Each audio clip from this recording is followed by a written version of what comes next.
आप पढ़े लिखे रहेंगे तो अंबेडकर साहब का वो कथन याद रखिएगा, शिक्षा उस शेरनी का दूध है जिसने पिया है वो दहाड़ा है। तो आपको हर हाल में शिक्षा लेना चाहिए, वरना आपको लोग कुचल के चले जाएंगे। अंग्रेज तो छोड़िए, ये भारतीयों ने ये सा कुकर्म किया है। आप जलियांवाला बाग और इसमें देखेंगे तो ज्यादा खून खोलेगा आपको मूला कर्म में, जो भारतीयों ने किया यहाँ पे। और दिल को तकलीफ तो अपने पहुंचाते हैं, गैरों को पता क्या है कि दिल दुखता किससे।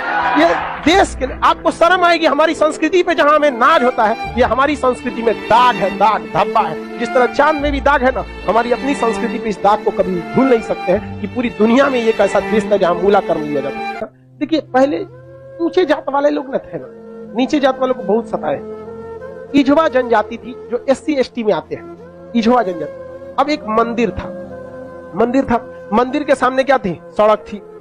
तो इझवा जनजाति के लोगों को यहाँ के लोग जो ऊंचे जात वाले थे वो कहते थे कि तुम इस सामने से नहीं जा सकते, यहां से तुम प्रवेश नहीं कर सकते। दूसरा रास्ता बहुत लंबा दूरी तय करके था, 5-6 किलोमीटर।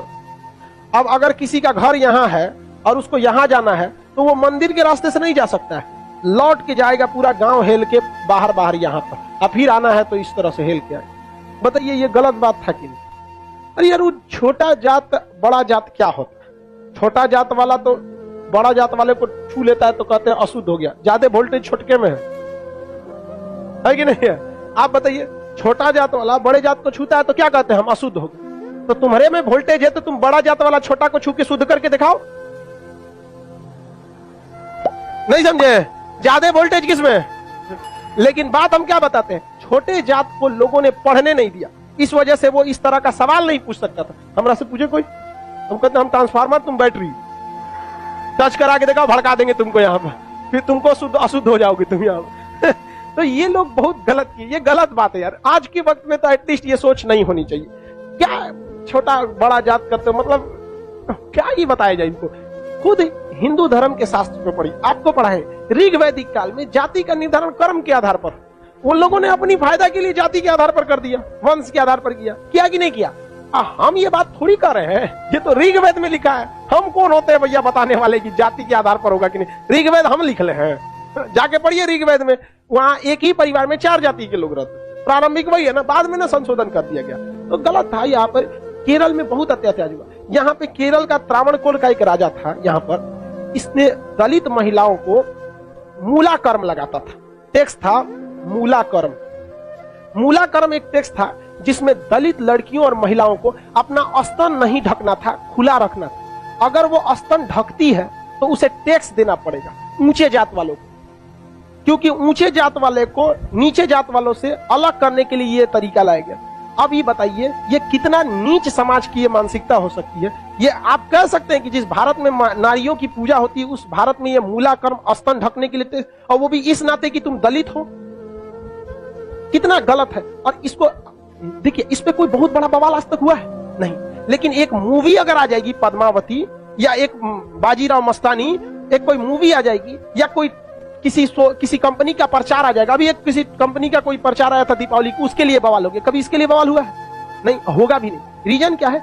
दलित लोग उतना पढ़ने ही नहीं दिया इन लोग को, आगे भी नहीं दे रहे। दलित के कुछ नेता भी आए तो अपने परिवार को लगाने में आगे बढ़ गए, वो पढ़े लिखे नहीं। यहाँ एक मूवी के लिए बवाल हो सकता है, जिस हम पर्सनली हम बताते ना, बवाल की वजह से हम बाजीराव मस्तानी मूवी देखे, हमें ऐसा नहीं लगा कि उसमें क्या था। भले काटने के बाद वो था कि क्या था हमको ही नहीं पता, लेकिन ऐसा उसमें मूवी में कुछ गलत दिखाया गया है।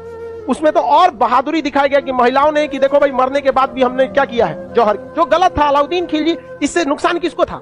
इससे अलाउद्दीन खिलजी का वह चेहरा जो सबको नहीं पता था वो भी देख लिया लोगों ने, लेकिन उसके लिए विरोध हो सकता है। लेकिन इतना गलत चीज के लिए कभी आपने विरोध देखा? कभी नहीं। आप तो ये उन लोग को आज तक दबाए जाके रखा है। इतना गलत चीज वहां पे मूला कर्म लिया गया था, ये एकदम सरासर गलत है। और वहां पे जब टैक्स देने गया तो महिला जो थी ना, इस मूला कर्म को हटाने के लिए अपने स्तन को चाकू से काट दी और मर गई सब महिलाएं वहां पर। अब यह केरल ऐसा राज्य था जिसमें पुरुष सती होते थे। जब उनकी पत्नी अपना स्तन काट देती थी, ब्लड गिरने की वजह से मर जाते थे, तो चिता में पुरुष जाके मर जाता था कि हम ऊंचे जात वालों से नहीं लड़ सकते हैं, लेकिन हम अपना शरीर हम भी त्याग देते हैं। पुरुष भी सती हुआ है इस देश में, ये ऊंच और नीच जात वाले यहाँ पर। लेकिन इसे, और यही अगर ये कांड किसी ऊंचे जात वाले के लिए कोई दिल्ली सल्तनत का राजा किया रहता, आज न्यूज चैनल पे बैठ के बवाल हुआ रहता। लेकिन दलित है ना भाई साहब, कोई आवाज नहीं उठाता है यहाँ पर। इसलिए आप एजुकेशन रहिए, आप ऊंचे जात के हैं या नीचे जात के हैं, पढ़े लिखे नहीं रहेंगे ना तो लोग कचल के चले जाएंगे, और आप पढ़े लिखे रहेंगे तो अंबेडकर साहब का वो कथन याद रखिएगा, शिक्षा उस शेरनी का दूध है जिसने पिया है वो दहाड़ा है। तो आपको हर हाल में शिक्षा लेना चाहिए, वरना आपको लोग कुचल के चले जाएंगे। अंग्रेज तो छोड़िए, ये भारतीयों ने ये सा कुकर्म किया है। आप जलियांवाला बाग और इसमें देखेंगे तो ज्यादा खून खोलेगा आपको मूला कर्म में, जो भारतीयों ने किया यहाँ पे। और दिल को तकलीफ तो अपने पहुंचाते हैं, गैरों को पता क्या है कि दिल दुखता किससे। ये देश के लिए आपको शर्म आएगी, हमारी संस्कृति पे जहां हमें नाज होता है, ये हमारी संस्कृति में दाग है, दाग धब्बा है। जिस तरह चांद में भी दाग है ना, हमारी अपनी संस्कृति पे इस दाग को कभी भूल नहीं सकते हैं कि पूरी दुनिया में एक ऐसा देश था जहां मूला कर्म लिया जाता है, लेकिन आज भी बहुत हल्के में इसे ले लिया जाता है, हल्के में ले। जानते हैं क्यों? क्योंकि ये दलित के साथ, समझा गया कि नहीं? बहुत ऐसा होता है। कितना आदमी बताएगा, ज्यादा हम भी बोलेंगे तो सोचा हमारा कहेगा तू दलित का फेवर कर, हम कौन सी फेवर कर, नहीं हुआ रहा था नहीं बोलते। इजवा जनजाति के लोगों ने विरोध किया और इजवा जनजाति वालों ने क्या किया, इसको हटाया और मंदिर के सामने से वो क्या होने लगे, ज्यादा। अरे भगवान ने कब कह दिया कि तुम हमको मतलब, अरे यार राम जी सबरी के जूठे बेर खाए थे, तू राम जी से बड़ा हो गया। अरे राम जी के पैर के धूल के बराबर है आज के वक्त में, चाहे कितना बड़ा प्रकांड विद्वान, सबरी के जूठा बेर खाए थे कि नहीं, जूठा बेर यहाँ। और आज लोग कहते हैं कि छू देंगे तो अशुद्ध। अरे भगवान जूठा बेर खाए, देख ले भाई, अब इससे बड़ा साक्ष्य क्या चाहिए। लेकिन नहीं, हम श्रेष्ठ रहेंगे, दूसरे को दबा के रखेंगे। ये सोच बहुत गलत है समाज, और ये धीरे धीरे सही होगा, और इसको आप डायरेक्ट नहीं सही कर सकते। अभी समाज में ऐसे लोग हैं ना जिनके दिमाग में ये बैठा हुआ है उच्च जात हम श्रेष्ठ हैं, ये नहीं। ये समाज के लोग धीरे धीरे धीरे धीरे डिकम्पोज हो जाएंगे, बूढ़ा होके समाज। नई जनरेशन आ रही है ना, ये जनरेशन सही है, लेकिन इसमें भी बहुत सारे ऐसे हैं लोग जो ये बात को मतलब ले। लेकिन आज आप लोग युवाओं में आप देखिए, आप लोग में ऐसी सोच नहीं है, अभी नहीं है। लेकिन आप अपने घर में देखिएगा, अपने दादा पर दादा उन लोग में अभी भी ये सोच। हमारे यहाँ पे हमारी दादी भी थी तो नौटंकी करते थे, हम खटिया पे बैठे थे उनके, हमारी दादी से नहीं जमता था।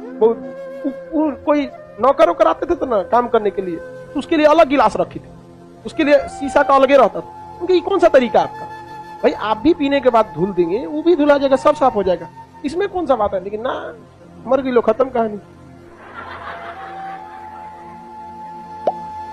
मेरी सच बता, हम तो सोचते हैं ना, कोई मरे तो हम उससे उठा के एक बार पूछे कि आपको ऊंचे जात वाले शमशान में फूंके कि नीचे जात वाला, और जो आपको आग लगाएगा ना वो किस जाति का हो, हरिजन होगा। और जब तक वो मुखाग्नि ना देगा, आग ना देगा, आपका क्रियाकर्म ना हो। ये बताइए पावरफुल कौन? समझा कि नहीं? छोड़ो इस सब बात को, लेकिन क्या कहिएगा, आप शिक्षित रहिए। आपसे आदमी उम्मीद रखता है कि आप समाज में ये भेदभाव को खत्म कीजिए, क्योंकि आप जिस जाति में पैदा हुए, जिस परिवार में पैदा हुए, इसमें आपका कोई योगदान नहीं। हो सकता है कि आप किसी दूसरे जाति में पैदा हो सकते हैं, तो आपकी ये कोई योग्यता नहीं जिसे आपने अर्जित किया है। ये भाग भरोसे है कि आप ऊंचे जात में है तो कोई नीचे जात में है। खैर अब आगे आते हैं, किसी को कोई दिक्कत नहीं है।